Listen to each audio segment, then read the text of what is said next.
Live from FedEx Forum, this is The Odds Couple on YouTube at Grind City Media and the official Grind City Media app. Here's Rob Fisher and Lang Whitaker.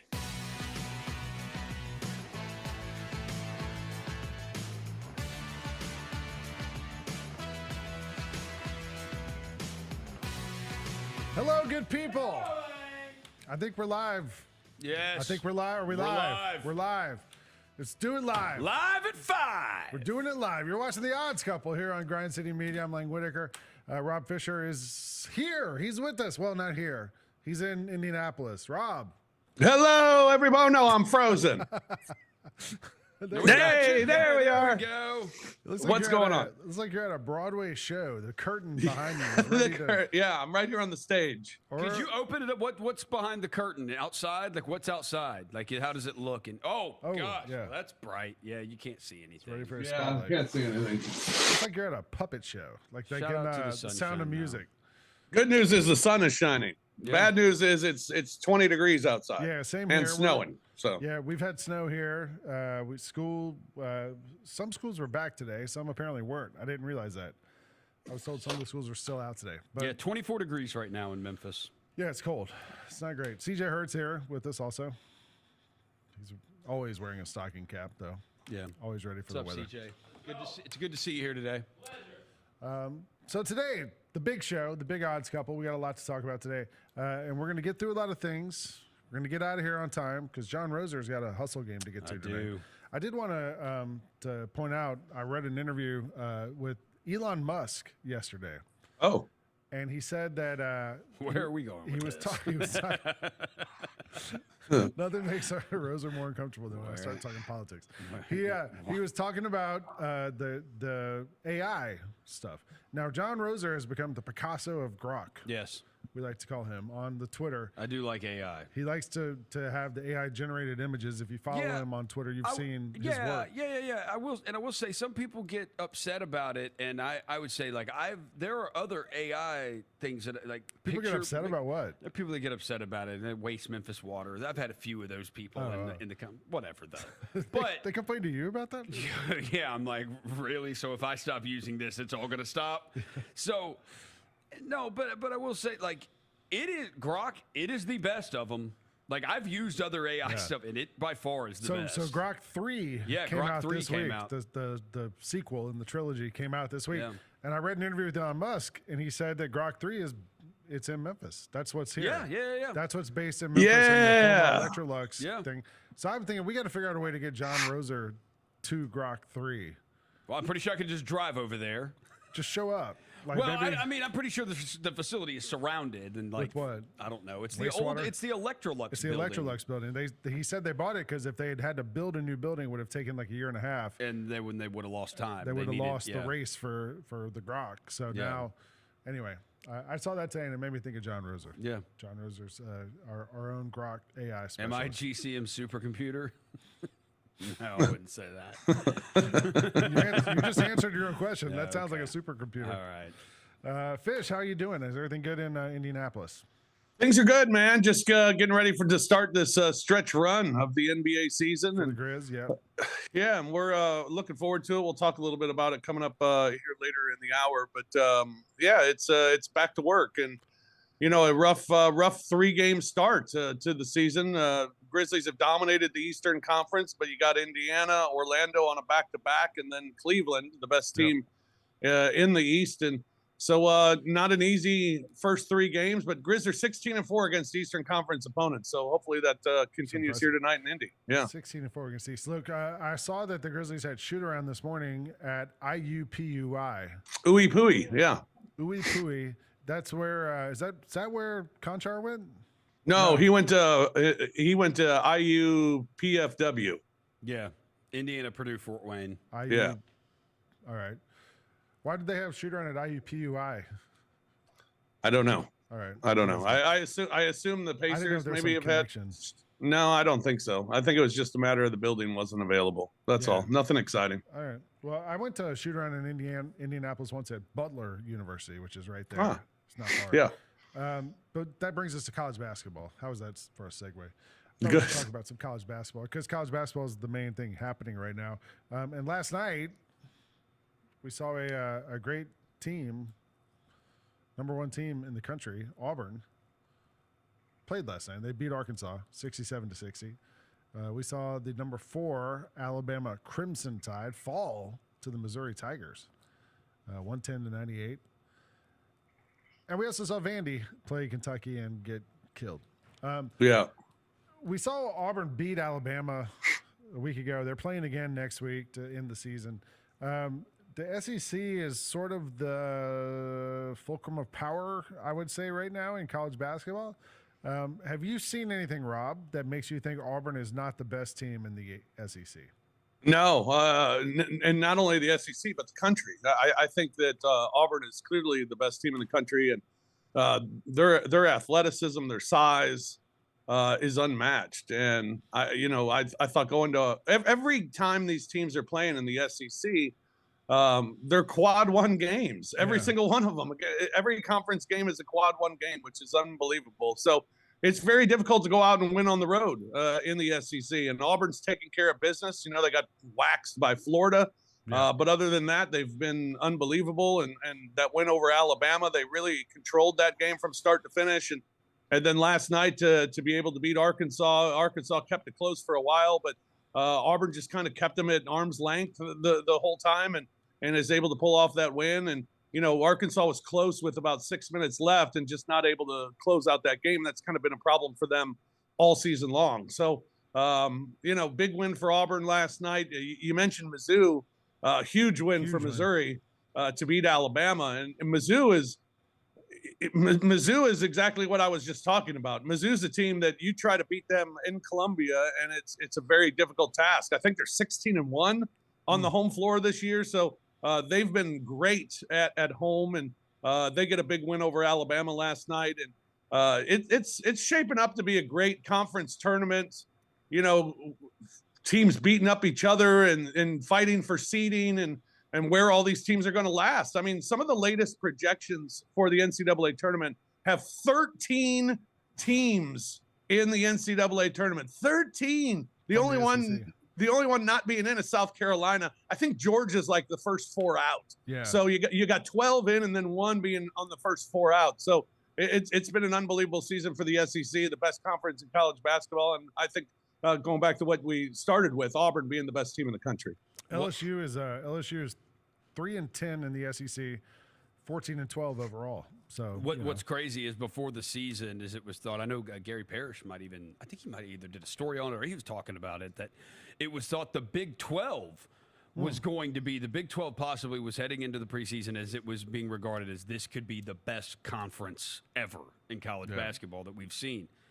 And it turns out it's been the SEC, actually. It just means more, guys. I don't know if you knew that. CJ, more. The Big Ten used to be a big college basketball conference. Do you see the... Got a big one Friday night, CJ. Yeah, I'm going to be blackout for that. I'm not going to be coherent. Be prepared to get phone calls from me Friday night. I love CJ phone calls. Michigan State. Michigan sits atop of the Big Ten, sole possession of the Big Ten lead. Michigan State is right there. A loss will bring them into a tie, and it's a chance for Coach May in his first season to get going, maybe his only season, to get going on the right foot against the hated, dreadful, evil-ass Tom Izzo and the Michigan State Spartans. So why would it be his only season? Because he might go to Indiana. That's what's been talked. That would a coach really leave Michigan after 1 year and jump to another Big Ten team? Yeah, that if it's home, we've seen people do it for home, right? Yeah, but not to get. We haven't seen people do it from a power school. Roy Williams did it to Kansas. He had Kansas rolling. There's no. But he was reason at Kansas he wasn't there 1 year. He wasn't there 1 year. I'm just saying, like, weird things happen. Sure. There's no reason for him to leave Kansas except for the fact North Carolina came open and home called him. Yeah. Right? I think May has that same sort of affinity, love, affection, connection to Indiana. As a Michigan fan, I am rather concerned because I do think if the price is right and if they want him and they make a legit push for him, he's absolutely going to at least listen. And if he's listening, his heart gets involved, and that could be what lends him to bouncing after 1 year. And I wouldn't fault him for it. I wouldn't blame him for it. I wouldn't be upset about it. It's something special about getting to go home and coach, man. And I think that if he gets the opportunity to, I'd hate for him to do it after 1 year. I'd hate for him to do it in general, especially the way this team is humming after an 8-win season last year, now to be 20-5 in sole possession of Big Ten regular season first place type stuff. Big Ten regular season champion is right on the horizon. I'd hate for him to leave, but it's real. It's something that could happen. But again, Michigan State is already a big time rivalry. I am going to consume so much alcohol. I also like that we have Fish. You're not here. I like that we have an intern here, a young man who's following me around for a few days to learn how the media will work behind the scenes. And CJ immediately admits to getting blackout drunk. CJ gets here's one thing. CJ gets blackout during big Michigan games. So typically just Michigan Ohio State football and then Michigan basketball when they play a game like this. Don't do that when you grow up. Yeah, that's not a good idea. Don't do that. Well, that means he's going to do it. Somebody's got to will these boys to a win, Lang, is all I'm saying. I'm doing my part. Do you guys think the NCAA champion this year is going to come from the SEC? Rob, what do you think? Oh, man, SEC or the field right now? Yeah. I would, do they beat each other up and nobody makes it out? I don't know. I think I would probably take the field just – but you're talking about 12 of the 16 teams. Half the field's the SEC. I would say, I wouldn't. I would take, how many teams from the SEC, Roser, do you think you look at today and say, yeah, they could win the title? I mean, 12 are going to make the tournament, that I think but could how many win, that I think look like national champion teams in the SEC. I'd say 3 or 4. I would say Auburn, Alabama, Florida. Yeah. And maybe Texas A&M, but I wouldn't put them. I would probably. But maybe it's one of those deals where some random team, Tennessee gets hot. I do want to see more of Houston. They're not in the SEC. I know, but like if you're saying the SEC or the field, because to me the only team that I have seen that's in the field that I think could is Duke. Yeah. Because Duke could be best player, best team. And Duke beat Auburn in Durham, but it wouldn't be a neutral. I will say from the SEC, the only teams that I've seen that I think actually look like national championship teams are Auburn and Florida. Alabama still doesn't pass that to me. I wanted Alabama to be in that thing, and I watched that Auburn game, and I was like, they couldn't shoot the ball, and they didn't seem to be able to solve not being able to shoot. They were just kept firing up bricks. But that's their game plan. I guess.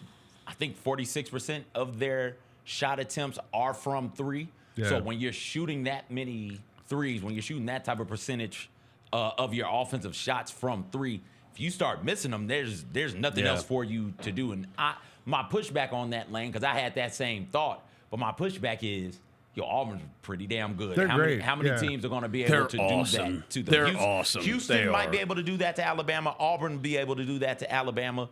In a one-game scenario, Tennessee's real good defensively. Yeah. They might be able to do that. Yeah. Duke might be able to do that. And that's the list. Yeah. Everybody else, I think, is in like deep doo-doo when it comes to Alabama shooting from deep. I'm interested. Saturday's a big day in college basketball. You've got multiple top 10 matchups. You have Tennessee, Texas A&M at 11 a.m. on ESPN. And then that Houston team I mentioned, they play at 1 o'clock on ESPN. They host Iowa State, who's number 8. So there's some big games there. And then like late afternoon, 5 o'clock is Kentucky, Alabama. So Saturday's a pretty big day. I want to see this Houston team because I was told last week, they said you need to start watching Houston play. Because I've been told some friends, I said I'm trying to watch more college basketball, and mainly I've been able to see Duke because you can't miss Cooper Flag. And then I've watched the SEC because I've watched some SEC teams because SEC so good. But I was told you need to watch Houston. Yeah, that they're really good. Yeah. They're really good. And the thing is, they're pretty athletic. They defend really well, and they got great guard play.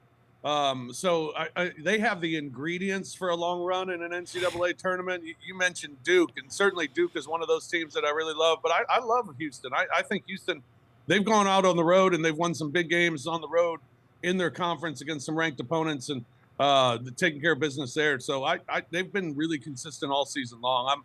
I'm a big fan of Houston. I think I would probably take SEC over the field just because of the numbers, just because of how many teams that you have. And I think you'll have one on each side probably in the Final Four. I'd like to see Kelvin Sampson get one too.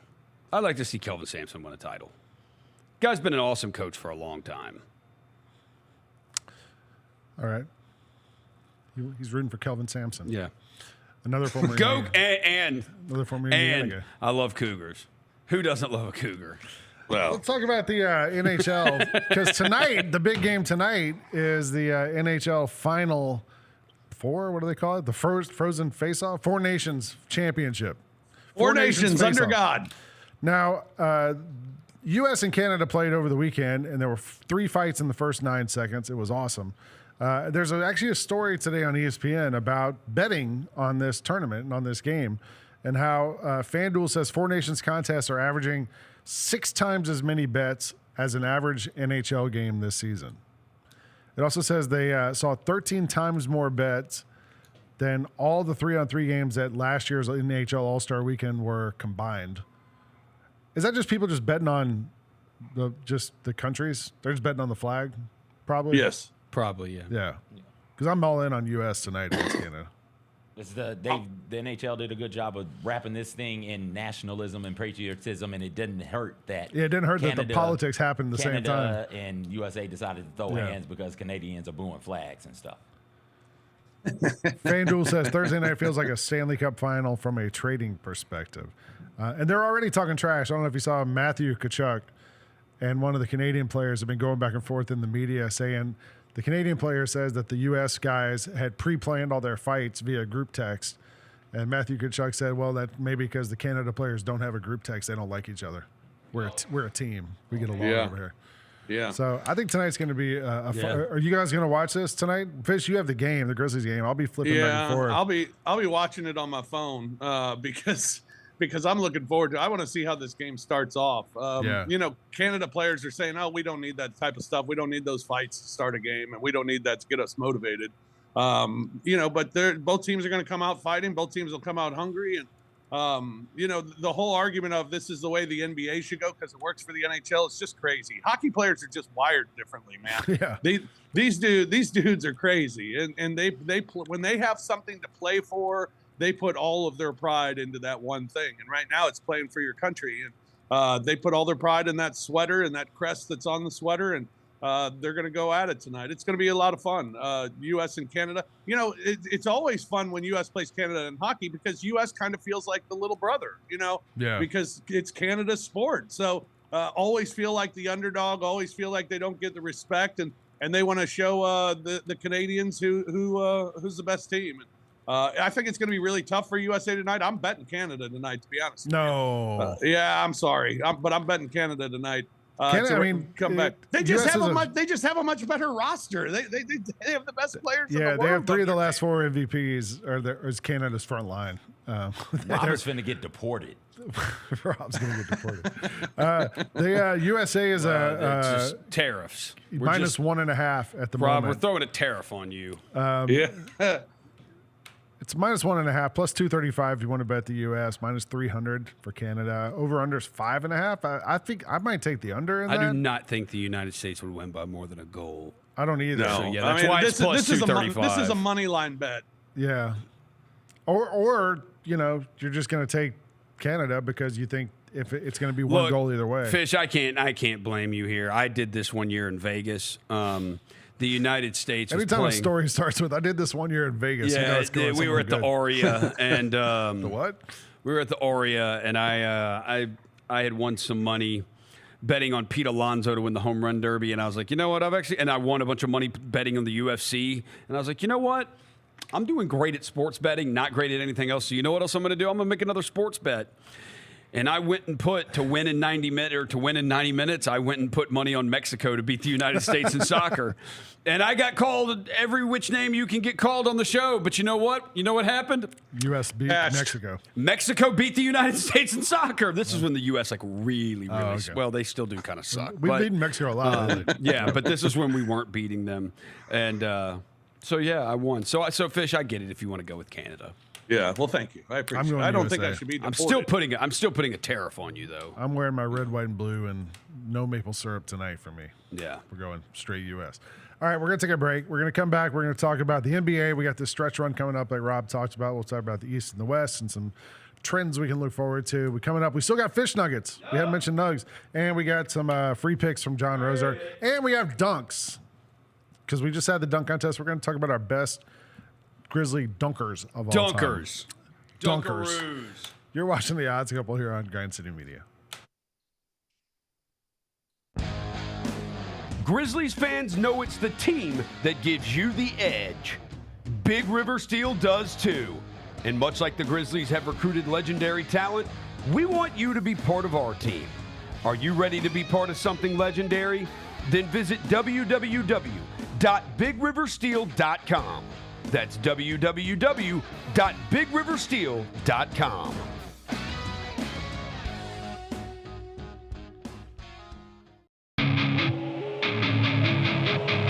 Our fans have a huge impact on our ability to play to the level that we're striving for. Drop off, Morant. Oh! Well, you wanted home crowd involvement. I love those moments where you see our guys engaging in the fans, and the fans just get pumped up. They are standing at FedEx Forum. I would hate to be on the other side with the opposition when FedEx Forum's rolling. That's such an unbelievable relationship that our group has with our fans. At the National Civil Rights Museum, history moves us forward.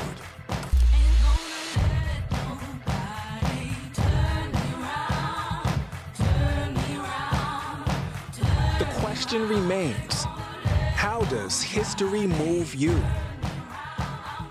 Keep on walking, keep on talking, marching up to freedom now. Shinedown, Dance Kid Dance Tour. Live in Memphis. FedEx Forum, Saturday, August 30th. With special guests, Bush and Morgan Wade. Get tickets now at livenation.com. Shinedown, live in concert. For more, visit shinedown.com. Walking through there, that's Beck's.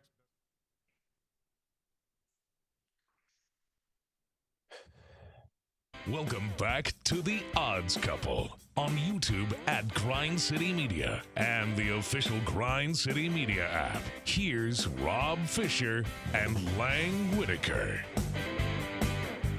Welcome back to The Odds Couple here on Grind City Media. Lang Whitaker with John Roser, with CJ Herb, with Rob Fisher. We talked about the SEC. We talked about college basketball. We talked about hockey. And now we're going to talk about the NBA because we only have 28 games left in the Grizzlies season. It's a stretch run of all stretch runs. The Grizzlies have the fourth toughest schedule remaining.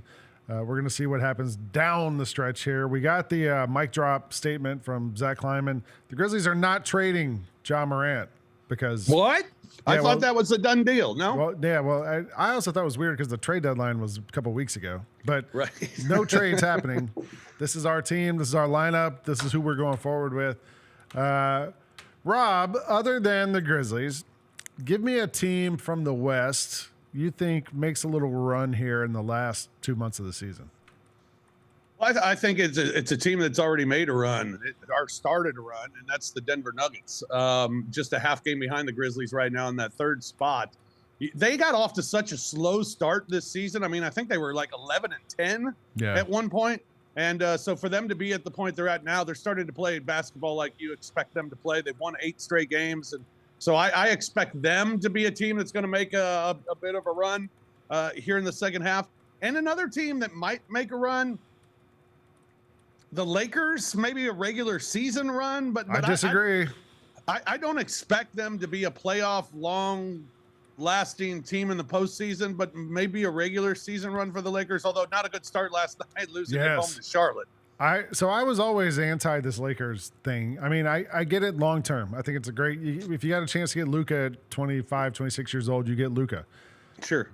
I don't know how he fits with LeBron. And I don't know if you've watched today. There's a couple of videos floating around the internet. There's one of Luka playing off the ball with LeBron having the ball. When LeBron has the ball, there's Luka just standing on the side doing nothing. If you watch the last 4 or 5 minutes of that game, every time the Hornets had the ball, they put Luka in a pick and roll and just went after him. every single time, and they scored play after play after play, except for the one time the Lakers double teamed it and LaMelo Ball shot a one-footed fadeaway three from out of bounds and missed. But most of the time, they found the right mismatch and just went after Luka, and there's no help. There was no help behind Luka because Jackson Hayes is your big man. They didn't really have anything else there. I don't know how the Lakers playing against better teams than the Hornets are going to be able to make it any further than they are right now. Maybe they, tread water are good enough. CJ, is there a team in the East you think second half might do something special? In the East? Not even second half, I guess. Last third of the season. The last third of the season. I feel like the Bucks have some things figured out. Now, they are way too far behind, I think, 6 games back maybe of the Celtics, a whole world back of the Cavs. Yeah. To like catch them.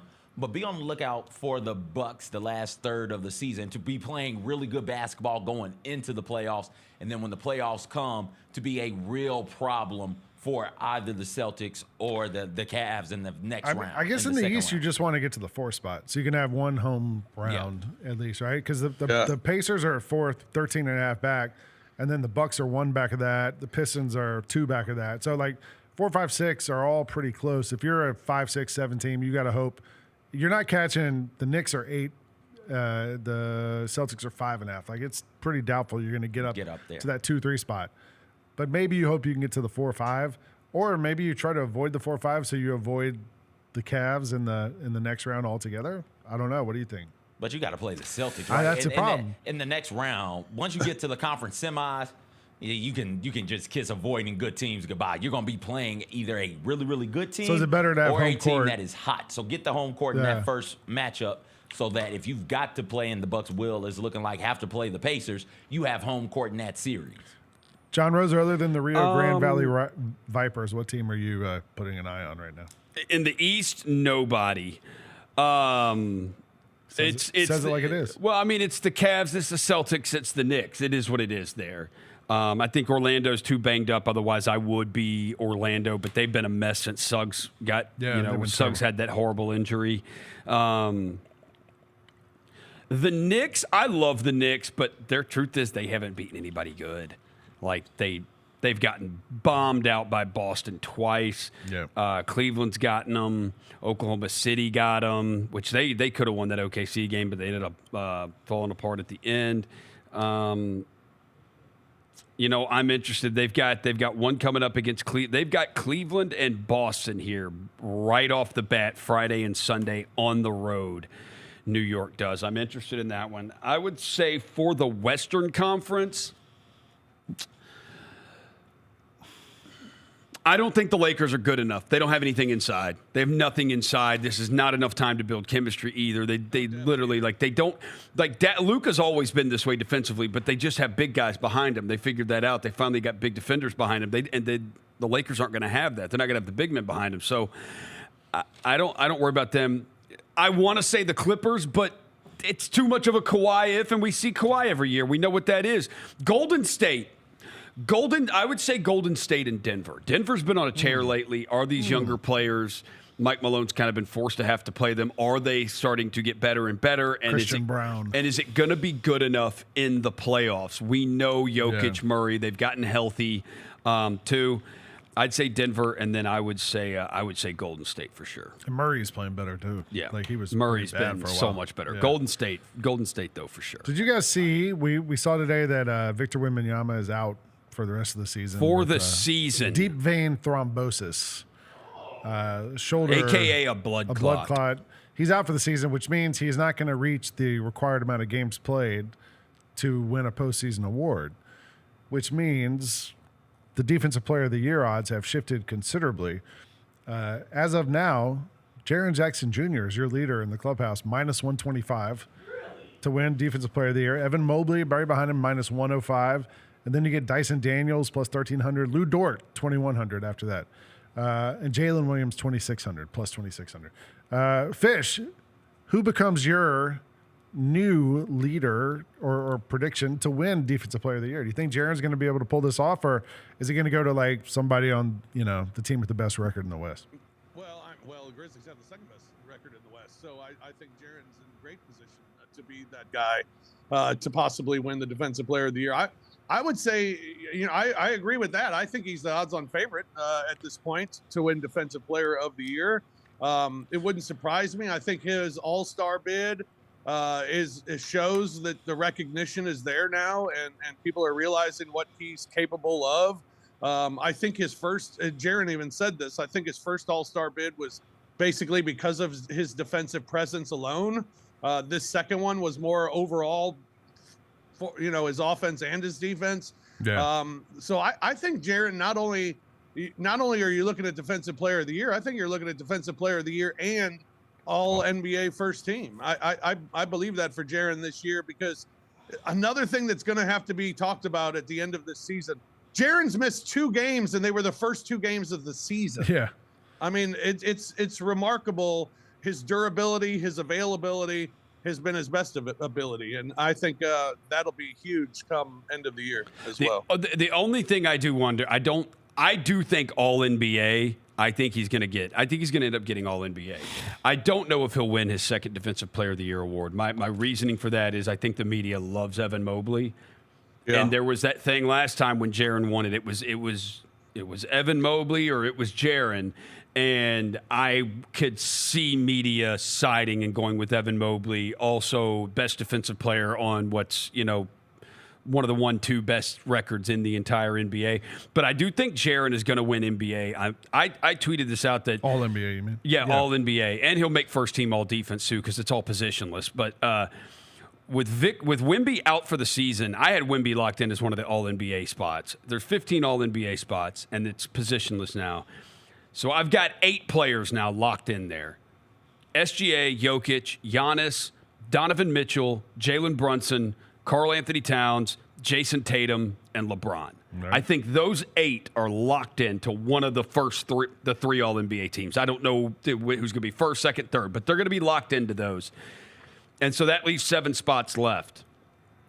I think Jaron's going to get one of those 7 spots. There's guys like, Kevin Durant, we don't know if Durant's going to play enough games to even try to get there, to even be there. Did you have LeBron on your list? Yeah, I have LeBron as one of them. Anthony Edwards, Evan Mobley, Darius Garland, Damian Lillard, Cade Cunningham is a name. There's other guys who could get those spots, but I think that those 8, SGA, Jokic, Giannis, Mitchell, Brunson, Cat, Tatum, and LeBron are all set in stone. They're going to be all NBA. So Jaron's just got to be 1 out of 7. He's got to be 1 out of 7. And I think if the Grizzlies keep up what they're doing, I think he's absolutely going to make all NBA. Same way he made All-Star. Like, if you're one of the best players on one of the best teams, you've got a pretty good shot. And he's going to have the largest contract in Grizzlies franchise history. Well deserved. He'll be eligible for the Supermax, which he can make up to 35% of the cap, and he'll make whatever. Something. I don't know if they'll offer him all of that, but he will have the largest contract in franchise history. Well deserved. So if people say, what are they paying him all that money for? Well, I'm just telling you it's coming. So get ready for it. It just is what it is. You're not stopping it. Like Grok. You're not stopping it. If you had to make a Grok image of Jaron signing a contract, what would you? Well, what I did make Jaron in an All NBA jersey. I saw that. Yeah. Well, here, let's see. Oh boy. What do I need Jaron as? What max player? I don't know. Let's see here. Let's go to Grok. Draw Jaron Jackson Jr. Supermax money. Yeah, Supermax. With Supermax money? Yeah. Well, it autocorrects to Superman. With Superman money would be cool.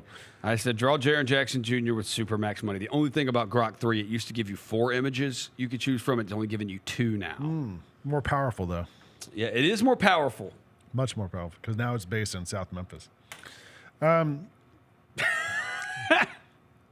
Something just happened. Did it work out? I don't know. I just saw Roser start laughing. All right, I need to save this picture for when he does get Supermax money. Something good happened. Yeah. We were talking about teams that might make a stretch run here. How do we feel about the Grizzlies? So we know Ja's not going anywhere. There are 28 games left. They have the 4th toughest schedule in the NBA. CJ, did the Grizzlies hold on to the 2 seed? I think so. Like you said, they got the 4th toughest strength of schedule the rest of the way. I have to believe that this front office, this coaching staff, these players will get the beating the good teams figured out. Not just the teams the over 500, but the truly good teams, the teams that are in the top 5 or 6 of the West, and the teams that are in the top 4 or 5 of the East. They'll get that figured out. You've got 2 games against the Cavs coming up. You've got a big game March 5th against the Thunder home coming up, and you want to have good showings against those. You're on this road trip. You start off with the Pacers, who we talked about. They're 4th in the East right now. You want to start this road trip off the right way. And whenever there's been one of these types of moments here in the Taylor Jenkins era where, everybody knows this thing is a problem, eventually Taylor Jenkins gets the problem solved and gets it fixed. And so I'm putting my trust in him and the players, Jod, Jaren, Dez specifically, to understand what they need to do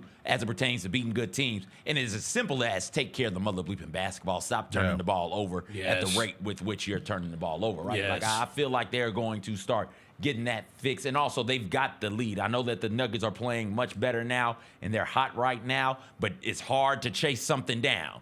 And as long as the Grizzlies win enough, they'll be the 2 seed. I'm looking right now. So the Grizzlies have the 4th toughest schedule remaining in the NBA. The 5th toughest schedule remaining is the Denver Nuggets. The Grizzlies have to play the Thunder twice, the Cavs twice, Pacers once, Knicks once, Nuggets once. The Nuggets have to play the Thunder twice. They still have to play the Celtics. They have to play the Rockets twice. They have the Lakers in here. I don't know if I'd consider the Lakers one of the toughest teams left. I suppose they're 10 games over 500. I guess they count as a team. They're a playoff team. But I don't know. Both teams play the Spurs one more time, and that's going to be a tanking team now the rest of the way, I would assume. Yeah. So we did just get another national TV game. Oh, was it just announced? Yeah, the Grizzlies. Yeah, thanks, Roser, for bringing that news. Sorry. Screw national TV. That means it's the not Grizzlies' on. March 31st game here at the Forum against the Boston Celtics will now be televised by TNT and will change the game time to 6:30 Central. I like that. Well, at a certain point, though, Rob, like when national TV games hit, doesn't the FanDuel crew still get to go out there and perform? Have we not hit that number yet? Because we got to be getting close to it. I think it's 7. So What are we at now? This is 2 or 3. And MLK Day doesn't count because they do allow us to do that one too. So I don't know what we're at. Maybe 5. I have some good news, though. They could steal some more games too. Great. Tune in to TNT for Grizzlies basketball, where they will tell you how bad the NBA is. But you can tune in an hour ahead of tip-off for an hour-long warm-up show. Yay! On Grind City Warm-up Media, show. on YouTube, on the Twitter, the X, the Grok. It's all going to be live an hour before that game. We just got to figure out where we're going to do it because I don't think we can sneak in that suite again for an hour. I've already started talking to people about that. That's the next thing to figure out where we can do it because that suite was sweet. I don't know if they're going to let us do that again. So we'll find a new location for it. All right, we're going to take one more break. We're going to come back. We still got this upcoming college basketball to talk about. We haven't talked about the Tigers, who took a nasty spill over the weekend and all of a sudden got a quad 1 win today somehow without playing. And then we'll talk about some fish nuggets. And we're going to talk about the top 5 Grizzlies dunkers of all time. And then we're going to get out of here so John Roser can go to South Haven and get ready for tonight's Memphis Hustle game against the Rio Grande Valley Vipers. You're watching The Odds Couple on Grind City Media. Boom, boom, boom. Grizzlies fans know it's the team that gives you the edge. Big River Steel does too. And much like the Grizzlies have recruited legendary talent, we want you to be part of our team. Are you ready to be part of something legendary? Then visit www.bigriversteel.com. That's www.bigriversteel.com.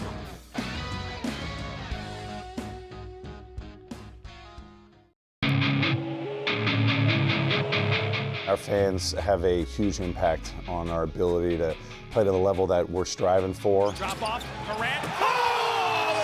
Well, you wanted home crowd involvement. I love those moments where you see our guys engaging in the fans and the fans just get pumped up. They are standing in FedEx Forum. I would hate to be on the other side with the opposition when FedEx Forum's rolling. That's such an unbelievable relationship that our group has with our fans. At the National Civil Rights Museum, history moves us forward.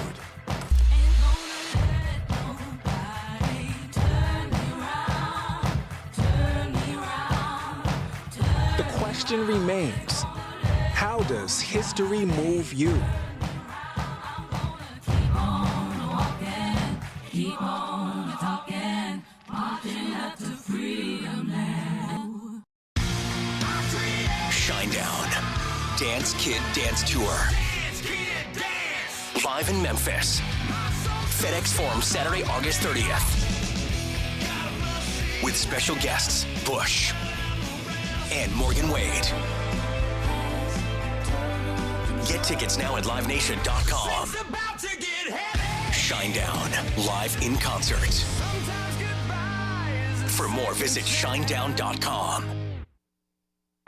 Welcome back to the Odds Couple on YouTube at Grind City Media and the official Grind City Media app. Here's Rob Fisher and Lang Whitaker.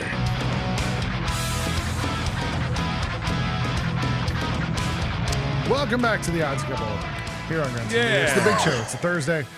Getting you ready for the weekend. A lot of sports. We got hockey tonight. NBA is back. Then we got a lot of college sports coming this weekend too. As college basketball gets ready for the March Madness, the big dance, right? That we call it. So Lang's here, CJ's here, Roser's here, Fish is here, and we're gonna get you out of here in a little bit and get you ready for tonight's Grizzlies game against the Indiana Pacers on FanDuel Sports Network. Rob, there's a bunch of college games this weekend. SEC has a couple games. We talked about Alabama. We talked about Auburn. Is there a team, maybe not even in the SEC, just give me one college team that you want to watch play this weekend? Maybe it is an SEC team. Yeah, it's probably an SEC team. I want to see Tennessee play this weekend. I want to see Tennessee doesn't have to necessarily get things right. Yeah. But they need a big win, and this would be huge on the road at Texas A&M, the 7th-ranked team in the country. So this would be a huge one for Tennessee, because I've seen Tennessee be really good and look like a national title contender earlier in the season. Lately, I haven't seen that from Tennessee. It's been a little inconsistent. So I want to see a big Tennessee performance this week against Texas A&M. Either of you guys got a team you're going to keep an eye on this weekend, CJ, Roser? Yeah, I feel like I know what Tennessee is, so I want to see more Texas A&M, and then Houston. I said we talked about them earlier. Houston, they're playing Iowa State, who's number 8, and then also a chance to see Iowa State. I haven't seen, was that TJ Otzelberger? Yeah, I haven't seen Iowa State either. So between you know it is for us between Grizzlies and Hustle that I got, like it can get tough to keep up with a lot of college basketball. They're keeping up with the Tigers too. Like it can get tough to keep up with a lot. Also, it's like 500 bajillion college basketball teams, so it's hard to keep up with them. Iowa State is one I'm really curious about. Also, I've seen them a couple of times this year. Yeah, I think I saw them the Baylor game and a Kansas game, and so I'm curious to know how legit they are. I'll throw Wisconsin in there. Also, I've seen them once when they played Michigan. They've got a tough one against Oregon coming up on Saturday. Just curious about how good they are, because I see Wisconsin top 15 in the nation. It's like, are they that good for real? So I got some curiosity as it pertains to them. And Kansas has a game against Oklahoma State. I don't know how good Oklahoma State is, but I know Kansas is supposed to be way better than what they are now. Yeah. And every time I watch them, it's like Hunter Dickinson they do not know what to do with him on the offensive side of the ball. I figured out in the last couple of weeks, CJ, you're exactly right. Kansas is not a team that you can rely on at this time. I mean, you might want to rely on the name Kansas or Bill Self, and the coach and Bill Self, or even Dickerson. But the bottom line is they're not a team that you can count on right now. They just got blown out by 30 at BYU, especially on the road is where Kansas has really struggled this year. They're going to be bounced out of the top 25 this week. Well, a team that's in the top 25 who has a game this weekend and got a quad 1 win today without playing is the Memphis Tigers.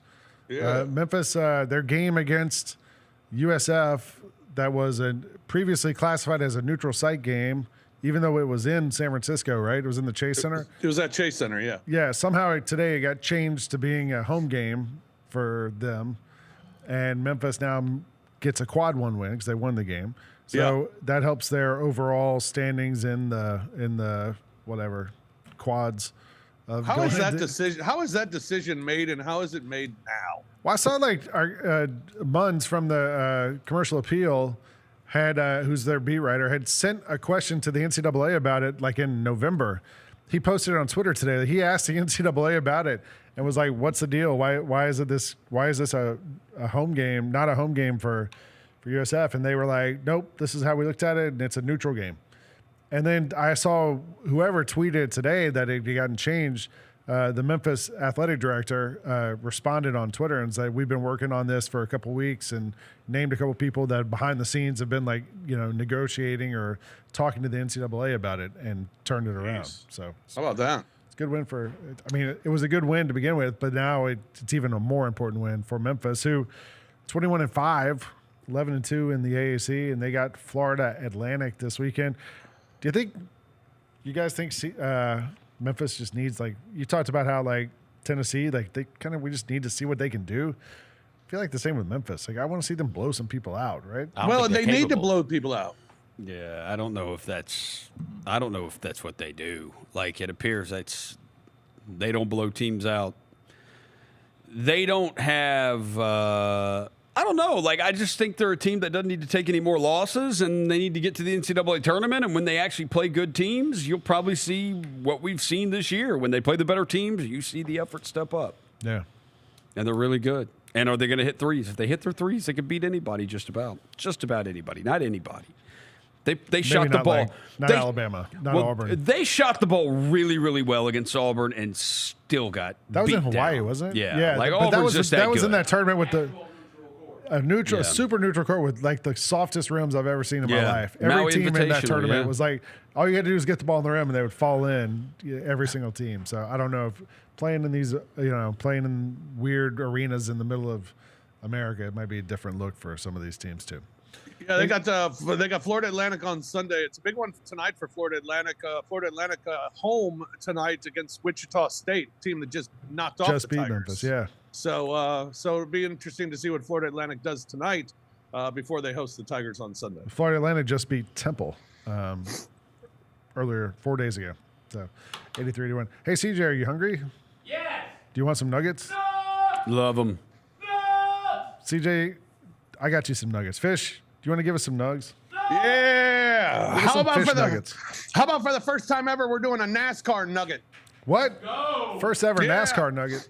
Yeah, over 80 of the 114 cars and trucks in the NASCAR's top 3 series were in at least one crash at Daytona. That's incredible. Over 80 of the cars were in one crash. Yeah. All got. I can't believe there's 114 cars involved in Daytona. That nugget tastes like Pabst Blue Ribbon. 80 of them. 80 of them. So that's like 80%, basically. Like that's a right. little under. Yeah. There's a Rosa math for you. Couple of Steph Curry nuggets. Steph Curry is the oldest guard in NBA history to win the All-Star Game MVP. He's also the second oldest player ever to win the award.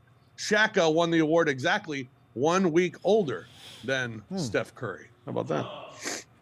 Steph also in his NBA career has 4 championships, 2 scoring titles, 2 MVPs, 2 All-Star Game MVPs. The only other player in NBA history with at least 2 of all of those, Michael Jordan. Hey, do you guys think he's an MVP? Not MVP, but NBA Hall of Famer. Who? Steph. Yes. I couldn't tell if CJ was trolling us or if I didn't know what he was. I was like, is he talking about Seth or? Yeah, Seth Curry. Seth Curry put in some minutes for the Hornets last night. I didn't even know he was on the respond to Hornets. I was watching that Hornets-Lakers game last night. He got some minutes last night? Good. He plays, he's on the Hornets. All right, NFL players who played college football at Alabama. All right, NFL players who played college football at Alabama scored 886 points this season, the most in NFL history for players from one college. So a lot of skill position guys. Yeah. Do they got a kicker? I don't think so. No, I mean Butker went to Georgia Tech. I don't. All the kickers were always terrible. Saban that was always his Achilles heels. The guys are always wide right. That was exactly. All right, you may know this by now, but the Super Bowl in 2027 falls on Valentine's Day. Oh no! So plan accordingly in 2027. We have Super Bowl 2 on years to Valentine's prepare Day. for that. Yeah. And you can't say, oh my God, did you know that Super Bowl's on Valentine's? Yeah, I've known for 5 years or 3 years. Rob Fisher warned us 3 years ago. That's exactly right. 2 years. 2 years, whatever. 2 years. And finally, Your math was not mathing. this one for all the people out Should've there. grokked it. CJ, this one's for you the most. The SEC basketball record since January 2nd is 104 and 104. I was wondering when we were going to get to this, Rob. This is truly a mediocre basketball plan. Yes. You're telling me no SEC team has really like pulled away from the crowd No one's since pulled January away. 2nd. No. Yeah. 104 and 104. That's pretty remarkable. You would think they'd be better considering the rankings of the teams. Yeah, but they've all been sort of mediocre. Just 500. 500 SEC just overrated. right at 500. Yeah. It doesn't mean more. All right. And before anyone comments, Yeah. Well, now we know. Now we're we know. kind of trolling people. Don't tell Carl Ravage. Yeah, it's Carl Ravage. He pointed out. 104 on and 104. It's because they Tough play for Carl each other. Ravage. See. Yeah. Yeah. Bad math. It's All tough. right. We always do a top five. Well, normally we do a top five and we do our picks, and now there's not a lot of either one of those happening. So Fish came up with a top five this week. He texted us all this week. And there's been a lot of movement in our top five. There's been movement. Normally we put in the top We got five, motion. and that's it. I think CJ reworks his top five. Roser might have had I reworked mine. editing his on his. David Bowie changes. Fish said he's been asking around, talking to, trying to get a consensus around the traveling Grizzlies crew. Do you want to start with your list, Fish? We did the top five all-time Grizzlies dunkers. Top 5 all-time Grizzlies dunkers, and to me, John Morant is clearly number 1. Although Stromile Swift, boy, if you forgot Stromile Swift, just Google Stromile Swift highlights. Stro Show. Oh my God, he was unbelievable, and he had his little celebration afterwards, Yep. which is great. Number 3, Rudy Gay for me. Number 4, Akeem Warwick, a throwback there with Akeem Warwick. Remember, Hack. Akeem Warwick was actually in the dunk contest. Yeah, he was. Yep. 1 year. So we'll go with Hack at number 4. And 5 was tough. 5 was tough. There are about a handful of guys, but I went with Jaren only because Jaren's dunk over Anthony Davis, that putback dunk that he had, that is as memorable to me as just about any Grizzly dunk that we've ever had in history. So I'll put Jaren at number 5. I like that. All right, I'll go. I also had Ja number 1. I mean, I remember like the first week of Ja's tenure here, I was sitting there at the game and he did a move or a play, and somebody next to me was like, I've been here for 10 years and he's already made more highlights than anybody we've ever had on this team. Stro Show, I got to go Stro number 2 in the dunk contest that 1 year. Didn't pull it off, but had an unbelievable athleticism. Here's a fun fact. I went to lunch with Stromile Swift in Baton Rouge, Louisiana one time. Oh, how was that? Guess where he took me to lunch? Raising Cane's. Hooters. Well, I was close. Hooters in Baton Rouge. And we also saw Mike the Tiger, which was cool. Rudy Gay, number 3. JaMychal Green, number 4. Not known for his dunks, but every once in a while he would kind of unleash one over somebody or on someone, which is always fun. And on your original query, Rob Fisher, you said not Vince Carter because you said, by the time Vince got to Memphis, he wasn't really the dunker that we all know him as being in Toronto, right? But he was still pretty good. And I know he didn't dunk on people that much. I actually wrote, when he was on the Grizzlies, I was at NBA.com, and a video went viral of him dunking in practice. Do you remember this? He was doing all these crazy dunks. And they were playing the Knicks. I went to the game, and I talked to Vince about it. And I was like, there was all these rumors he was going to do the dunk contest. And I asked him about it. He was like, no, I would not do the dunk contest again. He was like, I'm never doing it again. Why would I ever ruin the memory of that one? He's like, I'm done. I'm out. I'm out forever. I'm never doing it again. But he still had a little hops, and every once in a while he'd get up, not on people, not clearly like he used to be, but you got to have Vince on a list of dunkers. So, It's tough not to have him when he was on the team. Yeah. Yeah. CJ. Josh Stro, Rudy, Stromile, Akeem Warwick, and James Johnson is on there, but I changed that to Vince Carter. I went back, and he has a 3-minute compilation for every single year he was with the Grizzlies of him just dunking. And some of those dunks are on people. So yeah, Vince would be 5 for me, but there are some good ones. Brandon Clark could have been on there as well. Like there are some good ones there that didn't make it by like that many inches. All right. John Roser was working on his hustle dunkers list. Let's hear your my Grizzlies amended dunkers Grizzlies list. We're going to go Stromile Swift number 1 just to be different. All right. Ja number 2, Rudy Gay number 3, Brandon Clark number 4. I would say that outside maybe Ja and Stromile, because Stromile had dunks on like all NBA players. Like Stromile had one on Yao that is still to this day incredible. Brandon's dunk as a rookie on Ian Mahimi is still like that is insane. If you go back and watch that, and Brandon's had some amazing dunks. And Brandon pre-injury was Brandon was a pre-injury was crazy. And then I'm gonna go Dante Jones, the former Dookie, Dante Jones, number 5 on the dunk list. I just wanted to change some things up. Assistant coach for the Clippers now, Dante Jones. Be a little different. Dante was a good dunker. He was. Fish, were you doing sidelines when Dante was here? I was here. I wasn't doing sidelines yet. Okay. Did you give who else was Alexander Johnson? Couldn't Alexander Johnson AJ? dunk? Yeah, AJ could dunk it. Yeah. Yeah, we did a show with Dante Jones when I was at Sports 56. We did a show with Dante Jones and a show with Brevin Knight. So those were 2 big shows. When Brevin was a player. When Brevin was a player. Yeah. The drive and dish with Brevin Knight. With BK. Yeah, 2 careers that went different directions. All right. Is that a shot at Dante? Why are we crapping on Dante Jones? I was making a joke about Brevin. Oh. I love Brevin. All right. The mayor of Southwind, Brevin Knight. All right. We're going to get out of here. Before we do, we got free picks. I'm just rolling with USA tonight. Money line. I'll take the point, whatever. I'm all on USA tonight in the Frozen Hockey 4 thing. Anybody else got a free pick? You're going Michigan Friday night, I know, CJ. Yeah, I'm also tonight going Hidalgo, Olivia Miles, Notre Dame laying the 24.5.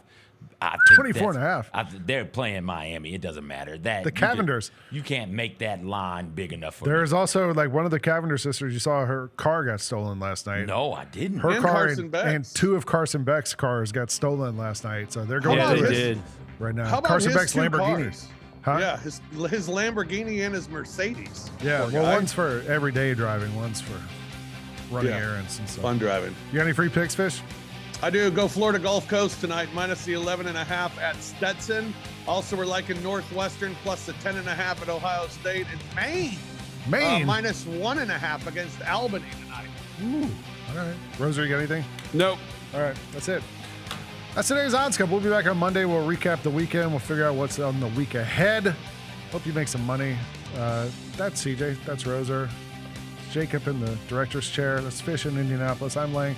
We'll be back next week. You're watching The Odds Couple here on Grind City Media.